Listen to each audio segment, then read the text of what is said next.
Welcome to FIFA Saved My Life. Yes, we are back again.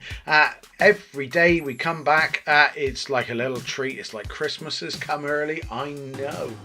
So yes, we're back. What are we going to be talking about today? Well, we did Weekend League came up. Again, I got 11 wins as always. It was really hard this week, actually. I've got to admit, I struggled. I don't know why, but I just didn't do very well. So hopefully better next time, but I have got qualified for the next one. And again, I've got a nice player pick. So we'll see what happens at the team of the week later in the week. So if it's as bad as this week, I've got a horrible feeling it might be. That's team of the week happened. Hopefully you did well. Let me know down below how you did.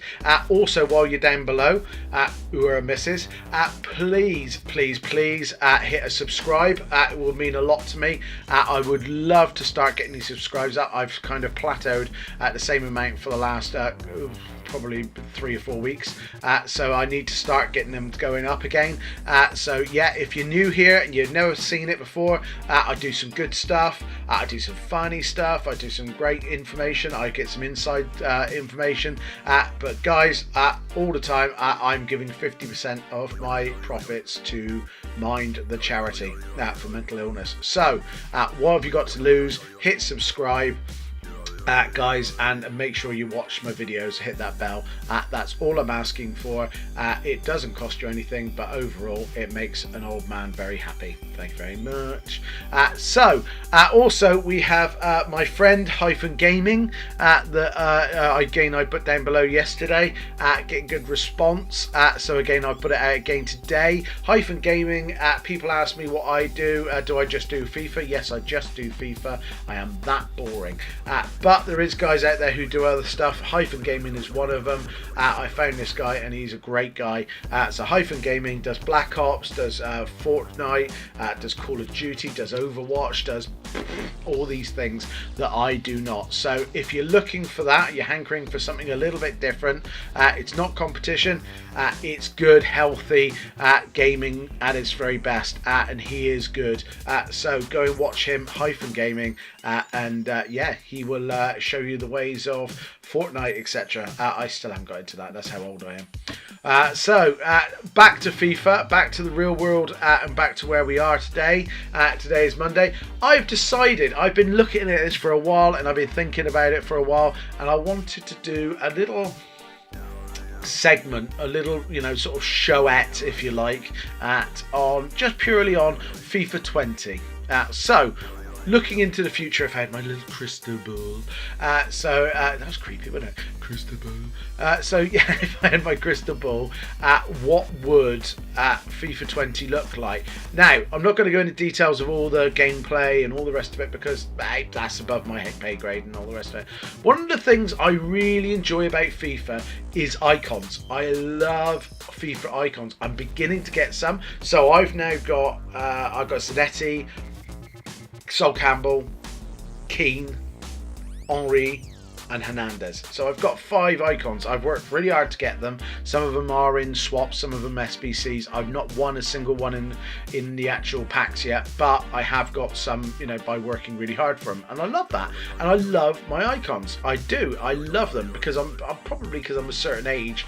It's a bit reminiscent, and you didn't have the computer games as well back then. They didn't look as good as they do, and all the rest of it. And to be able to play as these characters and put them in your team and embed them and get them scoring goals or saving goals or whatever, actually it's nice. It's going back in time for me. So I love icons. It's one of my favorite bits of foot. I really do like icons.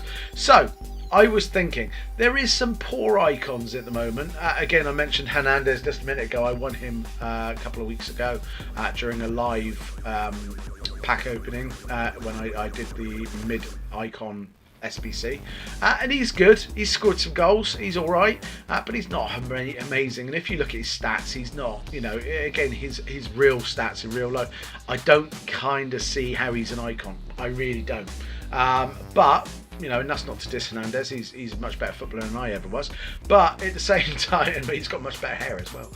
But he's not the icon that I'm desperate for, and I was a little bit disappointed when I got him. Yes, you want your George Bests and your Cruyffs and your Maradonas and your Pelés. That's amazing icons, and even to a point where Roy Keane's a great icon, and Sol Campbell's a nice big strong icon, and Henry is certainly an amazing icon. I'm a massive fan of Henry, both in the game and in real life. What's not to like about the French guy? He is amazing. So, got me thinking about what other icons could there be if we replace some of the poo ones that have been in this year's with next year. Could we bring it, or could EA bring in different icons? Now, what I would like to know below is what sort of icons you would like to see, and I've mocked up a few, and I've given you some, I'm going to give you some ideas. Now, if you can come up with better ones, brilliant. Let me know, and let me know the reason down below why they're better and why you would like to see them as icon. And that's what it's all about. Football is an opinioned game, and this is what my opinion is. So, to go through the icons, I'm going to go through each one and give you some stats and have a little chat about them, because I think I've thought this through. I've been thinking about this for a couple of months now, doing this show, so I'm quite excited about it. So let's start with my first icon. My first icon is the Kaiser himself, Franz Beckenbauer. Now, he's not in the game that I know of, unless I'm missing him. So we got Mateus, we got people like that, but we don't have Franz Beckenbauer. Now, if we have a look at Franz Beckenbauer was obviously a World Cup winning player and a World Cup winning manager as well. Played for Bayern Munich, one of his big teams. Also played for New York Cosmos, which is obviously the sister company or the sister football team of my Cosmos, which is nice. So that's why I put him in a little Cosmos shirt and his card, which is nice. So yeah, he played for Cosmos twice. He also played for Hamburg a bit, but overall he made 572 appearances and 83 goals. Now he's a defender. That's a defender scoring those. And also, national team wise, he played 103 games for Germany. 103. That's an icon. He also managed Germany, also managed Bayern Munich, also managed Marseille. He won pretty much everything. His honours as a manager, as a player and manager, like I said, he was in various World Cups. I think he was in the 1966 World Cup, he was in the 1970 World Cup, 1972 European Championship, 1974 World Cup, 1976 World Championships. So he was in lots, and obviously he won the World Cup in 1974, I think it was, against Holland. So again, he did really well there, and that makes him an icon. He's a World Cup winner, for Christ's sake. That should make him an icon. But also as a player, he was amazing. He was one of the first guys to go across to somewhere like America, make it a super team, and he did really well. He was over there with Pelé, but also at the same time, Bayern Munich, 439 appearances for Bayern Munich is no mean feat. And the guy was one of the best defenders ever on the game. Just imagine having Franz Beckenbauer in your team. The guy just wafts out a defence. He is amazing. He's like John Stones on crack. He was just a phenomenal defender, and I think this guy deserves an icon pack. I think he should be in the icons. So there you go. That's my icons. Now I tried to pick out goalkeepers, defenders, etc. Have an even number of a couple of each of them, just to give us a bit of flavour. Like I said, these are not sanctioned by EA. They're not coming, so don't get too excited. But I'm thinking, well, hold on a sec. Maybe EA will watch this and maybe start thinking about what's coming next year. So my next one is Santa Maria, which sounds like a lovely place, and it is a lovely place, to be fair. But he is also a defender who played for Real Madrid, Jose Santa Maria. So Jose Santa Maria played for Nacional. He is a Uruguayan international, and he also played for Spain. So there's a little bit of bits of information. He played so many games. I think he played 20 games for Uruguay, but he also played 16 games for Spain. So I'm not sure how that worked, but he did, because I'm guessing over the time of war or something like that. So it all changed. But he did play 227 games for Real Madrid, again over 1957 to 1966. So just after the war, he came over and started playing for them. And again, obviously, during 1948 to 1957, he played for Nacional. Now, again, he has no stats for Nacional at the moment. Again, they never updated it and never kept records there because it's a Uruguayan team. So you have no idea of how many games he played, but he played a lot of games. Now, not a lot of people know about Santa Maria, but I do because I'm quite old, but he is an amazing player. He won all sorts of stuff. He won the Uruguayan Premier Division. He won it not once, not twice, not 3 times, not 4 times, but 5 times in that short period of time that he was with Nacional. So he won that, and then he went across to Real Madrid and he won La Liga once, twice, 3 times, 4 times, 5 times, 6 times, guys. 6 times he won La Liga. He won Copa del Rey once. He won European Cup 4 times. European Cup 4 times, guys, and the Continental Cup once in 1960. He also was in part of the World Cup All-Stars team and the World Cup Best 11.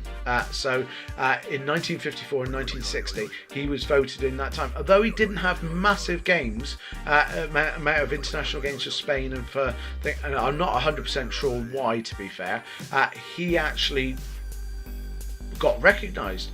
Now, I've seen footage of this guy, and again, a little bit like what we're talking about Franz Beckenbauer, this guy had amazing skill on the ball. He's not someone you see. He wasn't very tall, he's only about 6 foot, but again, he was one of those defenders who could take it forward and set up play. He was a beautiful defender, and again, I think there should be some more older players in these icons, because you know, you've got your Sabio, you've got people like that, which is nice, and Pele, to be honest, but again, you've got a lot of modern ones who's only finished sort of playing last year or 2 years ago. You've got your Giggs and your Scholes and people like that.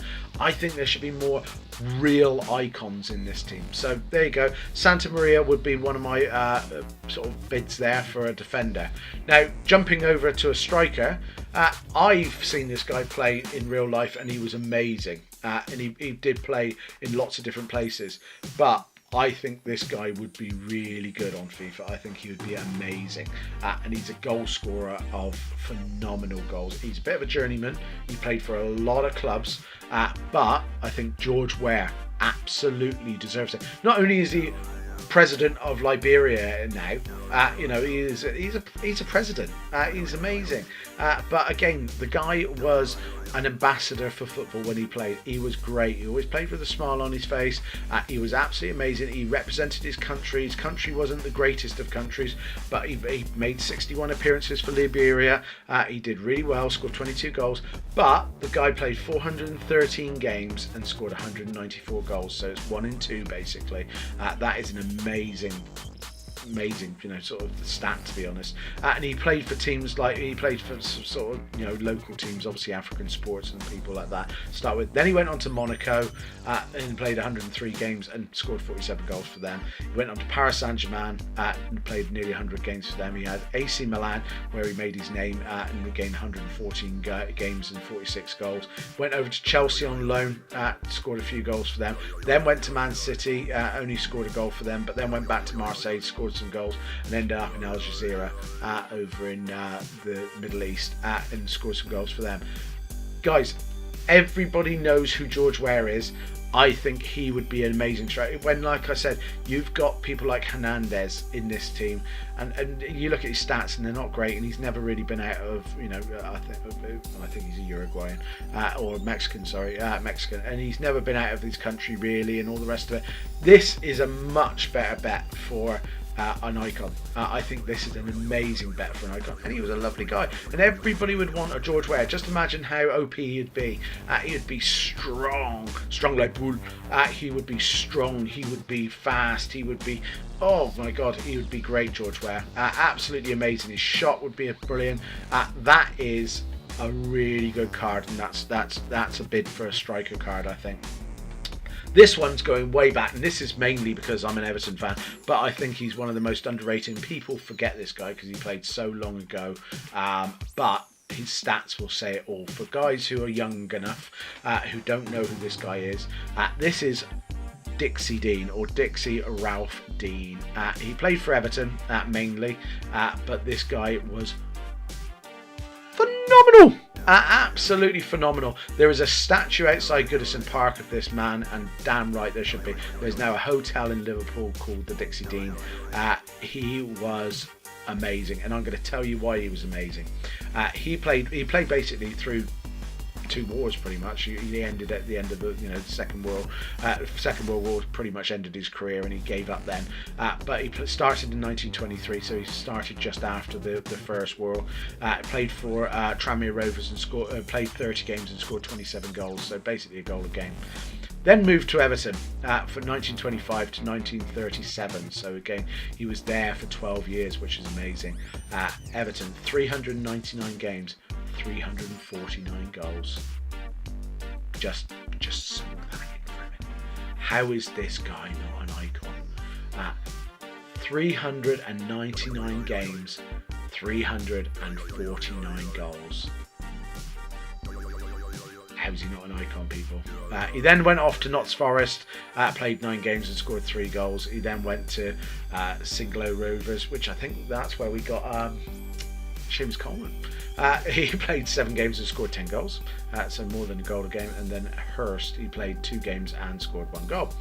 So overall, his stats were 447 games, 390 goals. 447 games, 390 goles. Guys, he played just over 400 games and just under 400 goals. You talk about Messi and stuff like that now, and he's got similar stats, and he is one of the best in the world ever, and same with Ronaldo. But this guy was doing it in the 20s and 30s up to the 40s. This is with heavy boots, heavy balls, pitches that were soggy and muddy, and worse than our Sunday League pitches now. He is an English Football Hall of Famer. Again, the worst thing is he never played enough games for England. Never played enough games for England. Played 16 games and scored 18 goals. How the hell do you score 18 goals in 16 games and not have more appearances? Shame on whoever was manager then. But Dixie Dean is a bona fide icon legend, and that guy should be an icon next year, and he would be one I would sell my kidney for. Would I sell my kidney? Yeah, I'd sell my kidney. I would sell my kidney for Dixie Dean. That is an amazing idea of a card, and again, it's going back to the old days as well. And I think you need a few players like that who are really back in the old days. So that's Dixie Dean. I'm putting my case forward for Dixie Dean. Next one, people will be surprised. Obviously, I'm an Everton fan, but you're going to be surprised at my next one. My next one is Graeme Souness. Now, Graeme Souness during the 80s was amazing, and even the beginning of the 90s, but I think mainly the 80s people were known for. He was a giant Scottish midfielder. Well, I say giant, actually I think he's only like 6 foot, but he felt like a giant. He was a tough tackler, nasty, horrible. You wouldn't want to play against him, but he got the job done. He was amazing, absolutely amazing. And again, ended up managing Liverpool, ended up managing Rangers as well, the 2 teams that he became quite famous for playing for. But he also made a name abroad, which has always been hard for British players. Not many British players have gone abroad and made a name for themselves, and Graeme Souness did. He went to Sampdoria. So if you look at Graeme Souness, actually strangely he started his career back in Tottenham. Never made a look at it, but he actually went out there. He then went to Middlesbrough, played 176 games for them, scored 22 goals, but he is a tough tackling midfielder. I've got him as a CM, but actually he's more a CDM, but there you go. Again, he then went to Liverpool, played 247 games for Liverpool, and that was during Liverpool's high time. That was when they had Hansen and Ablett and sort of Dalglish came in, and Rush and all the rest of it. Again, I hate to say, and it pains me to say, because obviously Everton and Liverpool were great rivals back then, and Everton would win the league and Liverpool would come second and win in the FA Cup, and Everton would win the FA Cup and come in second. And it was a great rivalry then, and then it all finished when both teams were out of Europe and kind of both teams went down for a while. Everton's not quite back yet, but Liverpool are doing very well again now. Yeah, it hurts me to say that. But he was a massive part of it. He was a driver, and he also had an amazing moustache. He looked like someone from Brookside. Yeah, he did. Actually, he looked like a typical Scouser. Yeah, he wasn't a Scouser. He was from Scotland. So there you go. So yeah, we got him, and he went across to Sampdoria and played 56 games and did really well and did himself proud. And then came over to Rangers and played some games for them. And Game was a real legend. He was there when Trevor Steven and you had Haitley up front, and all sorts of Gorham in goal, Goff, etc, etc. He went in there and he won everything with Rangers. He made 539 appearances and 73 goals from midfield, and he played 54 games for Scotland.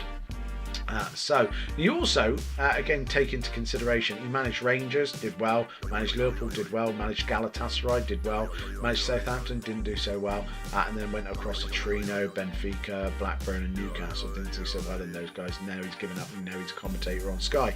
But overall, he was a phenomenal player. That is a player that you would want. He's a bit like a Gattuso. He would be tough. He'd be strong. He'd be horrible tackler. Brilliant. He would sew up your midfield desperately. So obviously he played over in Sampdoria. Let's go to an Italian one. This is our first goalkeeper, and I've picked Dino Zoff. Yes, Dino Zoff. For those who don't know, Dino Zoff was a phenomenal, and this guy should be an icon. A phenomenal Italian goalkeeper. Born back in 1942, played in 60s and 70s, all the way up to kind of the 80s. Bit like Buffon, went on forever, but was a great goalkeeper. Played over 642 games in goal. So he played for Udinese, played for Monteverde, he played for Napoli mainly, and then went on to Juventus and played for them. He was amazing, but again, one of the biggest stats was he was Italian. He was the Italian captain for many years, and he obviously he played 112 times for his country. Again, his honours include, let me have a quick look, make sure I get this right, his international career.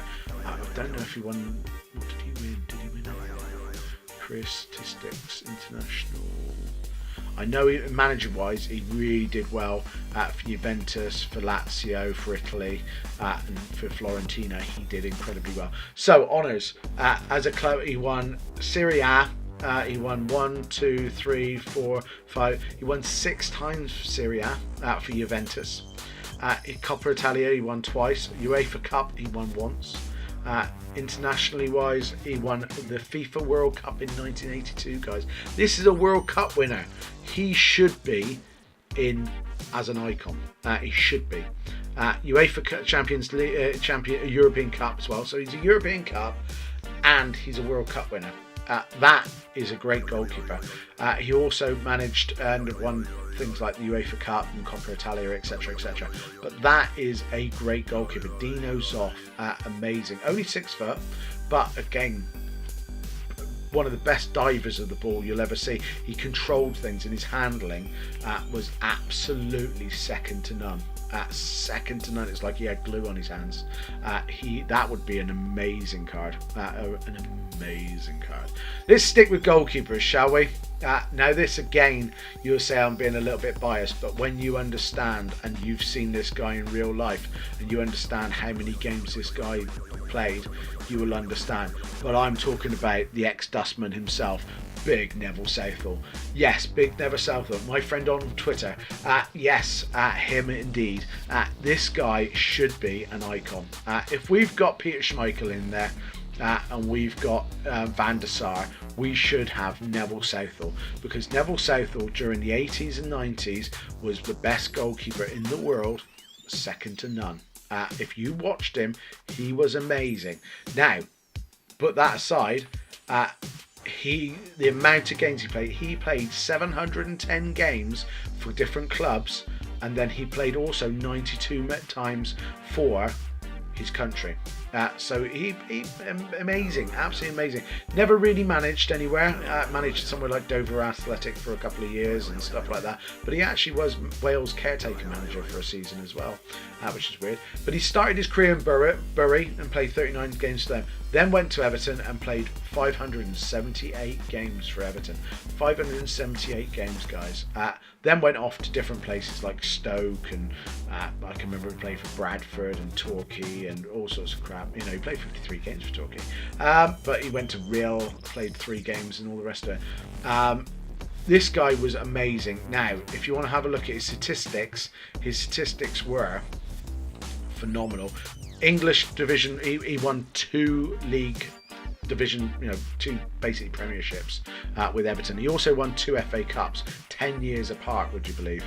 He won 3 Charity Shields, he won 1 European Cup, and he was voted World Player of the Year in 1 year.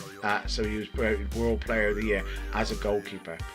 So again, this guy really was one of the best, and again he played for Everton so long. If you ever watched him, he was brilliant.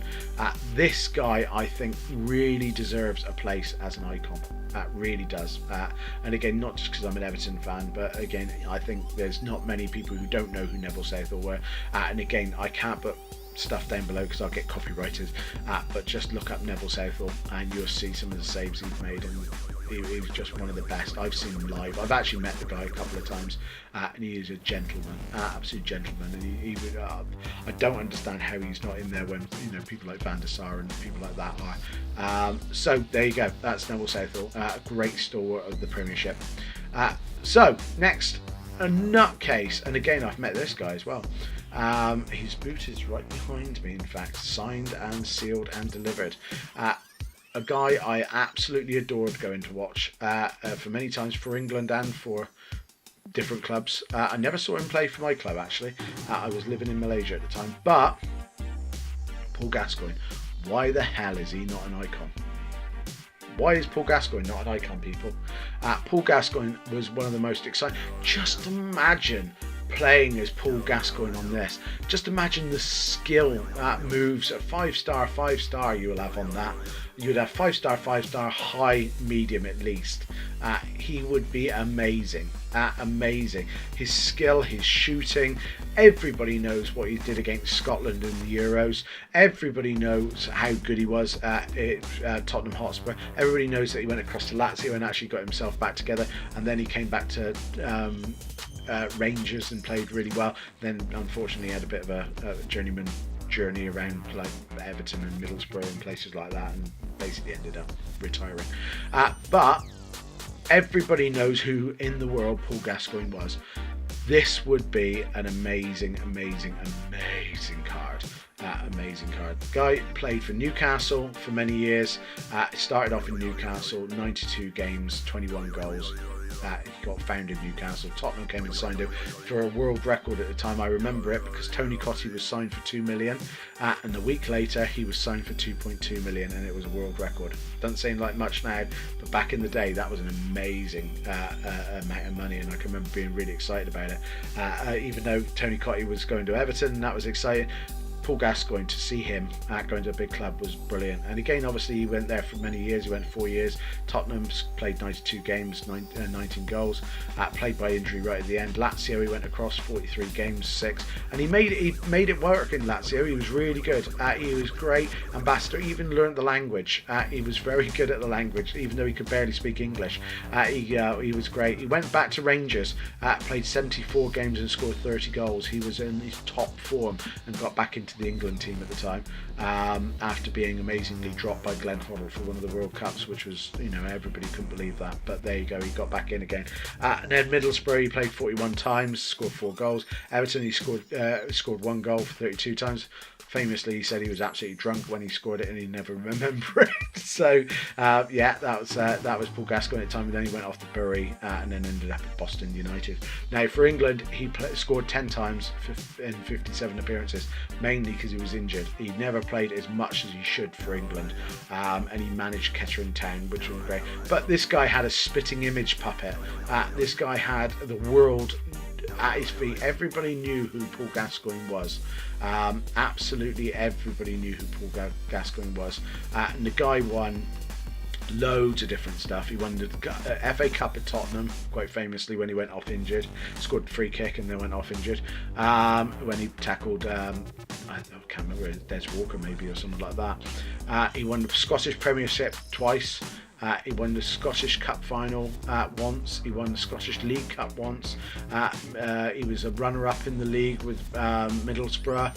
In England, he was 4th place in the 1990 World Cup in the Italia 90. And again, everybody will remember that. And I put the picture on his card because that's the bit that we all remember him on.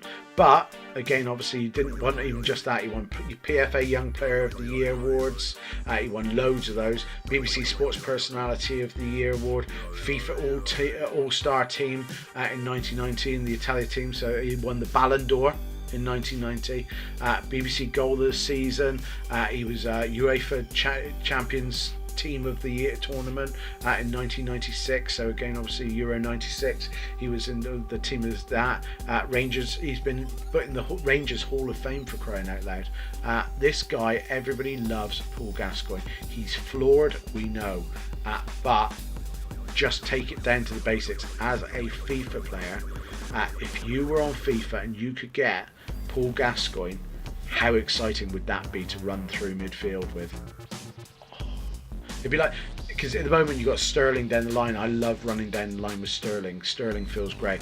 Paul Gascoigne would be very similar, very low balance, amazing to dribble with, only 5'9", so again he can dribble through it, but his shooting would be phenomenal. And again, I think that he would be a great choice for an icon next season. I really do. Now this guy, I have no idea why he isn't in any of the FIFAs at the moment as an icon. This is one of the greatest players of all time, and again, he's not in FIFA. Now, I'm saying stuff like this. It might be down to image rights or things like that. There's things I don't know, but he's current Real Madrid manager, Zidane. This guy is godlike. I've admired him for years. The way he plays football, and again, as a FIFA player, how exciting would it be to put him in your team and have him as a cam, scoring goals, hitting volleys? He would be equivalent to Ruud Gullit is this season. Ruud Gullit is game changing. I haven't got him, only about 1% of FIFA players have got him, but this would be as coveted as a Ruud Gullit. I'm absolutely convinced of it. He would be amazing, absolutely amazing as a FIFA icon player. Oh Jesus, amazing. Who did he play for? He played for Cannes. He started Cannes, 61 games, 6 goals. Went on to Bordeaux, made his name there, 139 games, 28 goals. Then went on to Juventus, did so well there, as we all know. Played 151 games, scored 24 goals, and then went on to Real Madrid to make his final position, 155 games, 37 goals. So he played 506 games and scored 95 goals as a midfielder / attacking midfielder, and again, obviously, quite famously, 108 games for France, 31 goals. So he had a brilliant return for France, to be fair. And again, obviously, currently managing Real Madrid after going back from Real Madrid. He won everything as Real Madrid manager more than once, and then basically got sacked, and then he's got or resigned, or whichever one it was, and now he's gone back again. So what did he win? Just to give you a little flavour, as Bordeaux player, he won the Intertoto Cup. God, I don't remember the Intertoto Cup. Whatever happened to that? Juventus, he won Serie A twice, Coppa Italia once, UEFA Cup once, Intercontinental Cup once, UEFA Intertoto Cup once.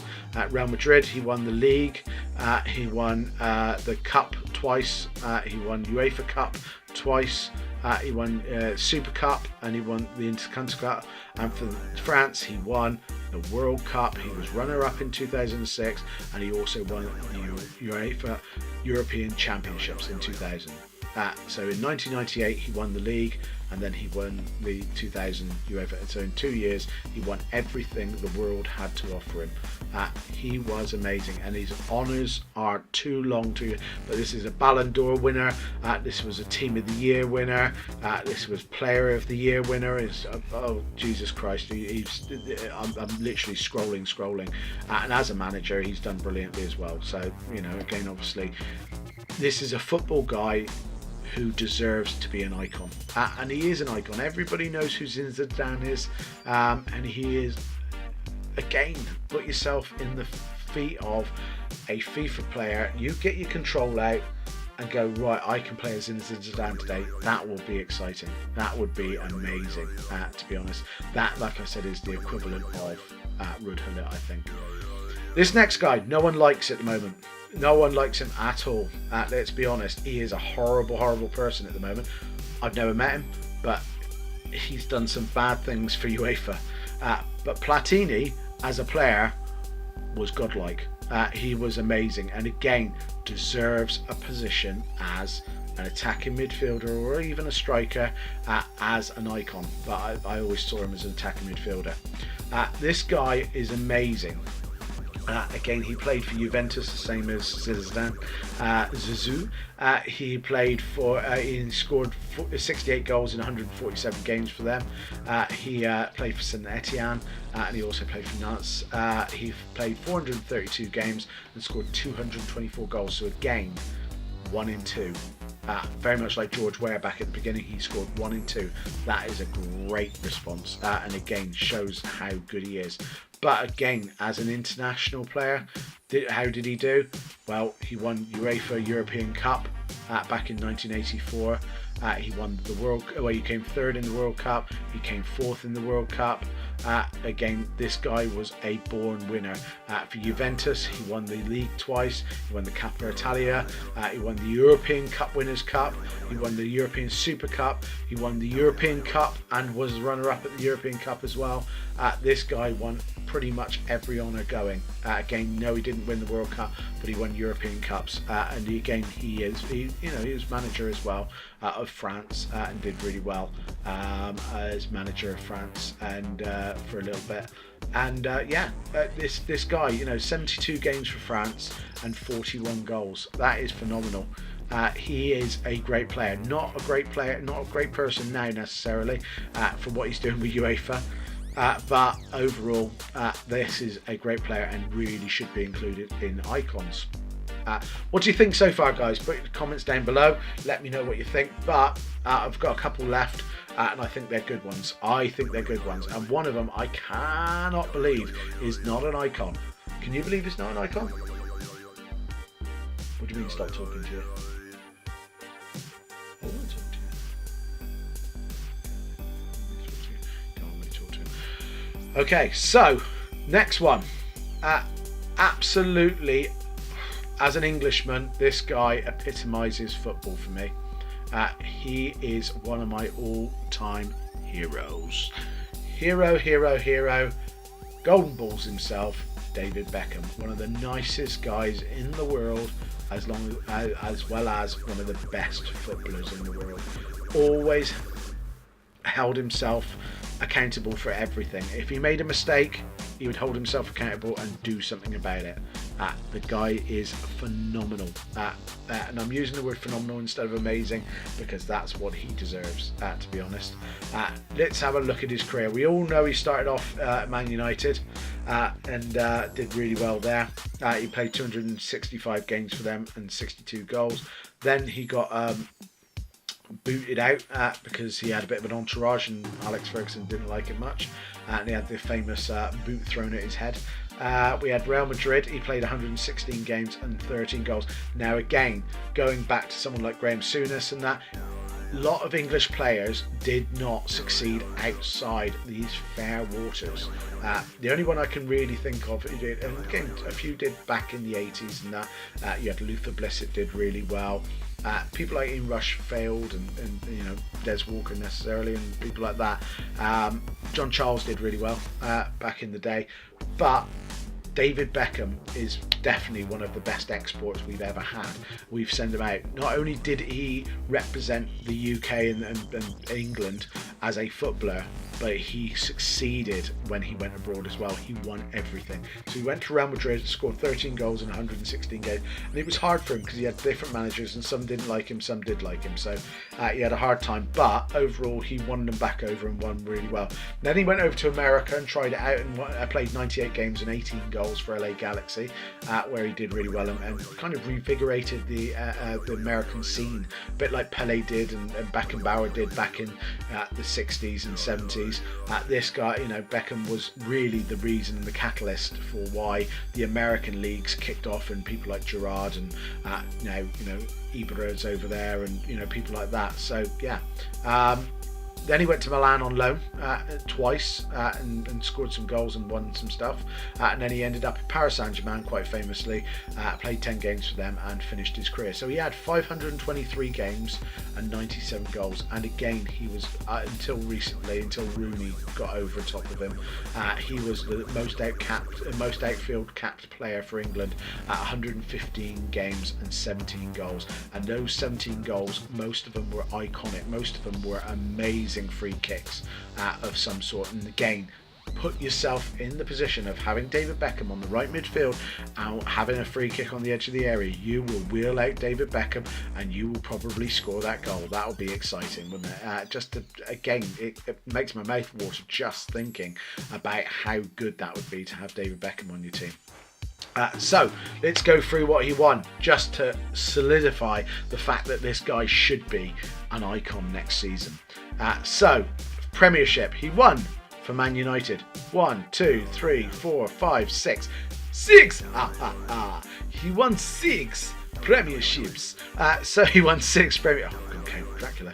He's gone 6 premierships. He won 2 FA Cups. He won 2 Charity Shields. He won a UEFA Cup, a Champions League Cup, in fact, and an Intercontinental Cup. He then went to Real Madrid in disgrace because he got hit by a boot by Sir Alex Ferguson, and then won the league with them and a Copa del Rey.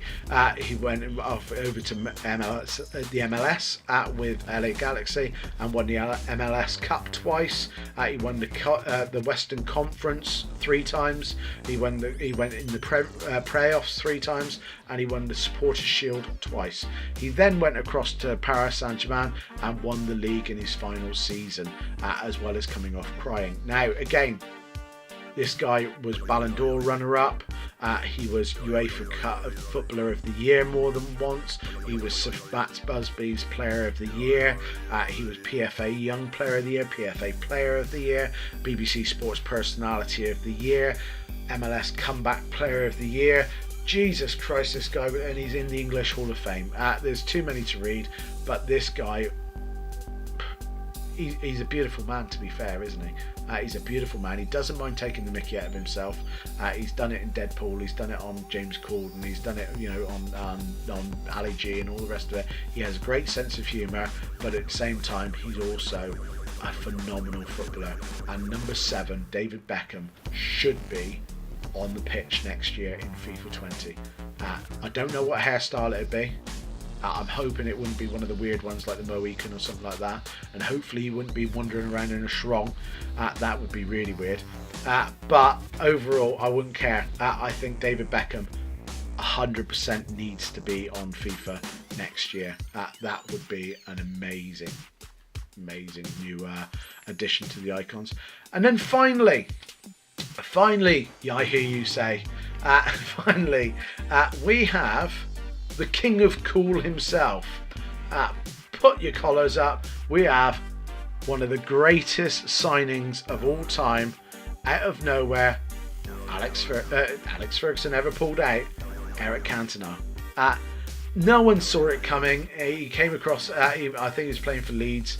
He played a few games for Leeds. He played a couple of games for Sheffield Wednesday and all the rest of it. Really weird. And before that, he'd obviously played for Marseille and Auxerre and people like that. But again, no one really knew who Eric Cantona was. And then he went to Man United out of absolutely nowhere and was a legend. An absolute legend. Yes, he kung fu kicked the spectator, but the guy was asking for it, I think. So basically, this guy is oh my god, his stats are weird, really, because he really didn't hit anything until he went to Man United. Man United made him, but he was such a good player. If you just think back to some of the goals that this guy scored, he really deserves a place on the icon team next year. Again, yes, he started at Auxerre and he played 82 games and scored 23 goals. Again, he wasn't an attacking, he wasn't a striker, he was a cam more than anything. He played for Marseille, he played for Nimes, and then he played for Leeds United. He came across to Leeds United in 1992. He played 28 games and scored 9 goals. Then he got snapped up by Man United. I don't think it cost him very much. I think it was ridiculous amount, like $1 million or something like that. I'm just having a quick look now, see if I can spot it. I don't know if it will be on here. But King Eric was, I think it was, again, put it down below, but I've got a feeling it's like 1.2 million or something like that. It was ridiculous. And then he played 143 games and scored 64 goals. For the French team, he only played 45 games and scored 20 goals, but he did go on, strangely, to play for the French beach team for many years, and played on the beach, and I watched a lot of that, and he was really good. So yeah, and now he's an actor occasionally. He's a director of football for a couple of years at New York Cosmos, but yeah, he was he's done everything, but he does very cool adverts at the moment. But Eric Cantona was amazing. Let's have a quick look at what he did. So in Marseille, he won the Division 1 twice. At Montpellier, he won the Copa del France once. He won Leeds United. He won the last Division 1 title in 91-92. So well done to him, and the FA Cup Charity Shield. Then he went on to Man United to win 4 leagues in such a short space of time, and he was a big reason for it. And again, remember, he missed a lot of that. He missed sort of half a season due to kicking someone. He won 3 charity shields. He liked a charity shield, and he won 2 FA Cups. And again, obviously, he won a French under-21 European Championship. And he was incredibly good at beach soccer. Actually, he was a FIFA Beach Soccer Player of the Year. He's Beach Soccer World Cup winner. And Euro Beach Soccer winner, so he's very good at beach soccer. But putting that aside, he's a bit of an actor now, but he's also an amazing personality. And in my eyes, King Eric is an icon. I think King Eric's an absolute icon. I think if you've got players such as Giggs and Scholes in there, I think you can't have them without thinking of Eric Cantona and what he did for Man United. He pulled Man United back. They were having a little bit of a bad time, and they came in and he turned it all around again, and he was amazing. So that is the icons that I think. Now again, I've pulled these out because I've done a bit of research. I've sat down and gone, which icons would I like to see in FIFA 20 next year. I'm not saying which ones I'd like to remove because that would be disrespectful, but I've given you an example. I've got Hernandez, and I don't think he's particularly much of an icon, especially if you look at his stats. So someone like him could go, or you could just add more icons. Hey, why not? People love icons, but I personally love icons. I think they're amazing, and again, I think Franz Beckenbauer, Dixie Dean, Santa Maria, George Ware, Graeme Souness, Dino Zoff, Neville Southall, Paul Gascoigne, Zidane, Platini, Beckham, and Eric Cantona should be icons next year. Let me know down below what you think, and if you think that they should be icons down below, and who else should be icons. If these guys aren't icons, who else should be icons? And I can come back and do another program on this another time. But thank you very much for watching. Remember to go and support my friend Hyphen Gaming. He, like I said, he does all sorts of stuff, Overwatch, Fortnite, Black Ops, etc. All the stuff that I don't do. But again, obviously, we also have me coming back on a regular basis. So make sure you support me by hitting a like. Make sure you hit the subscribe. And for God's sake, comment. Otherwise, I think I'm just a man in a room on my own. Take care of yourself. If you can't take care of yourself, find someone who can. Bye.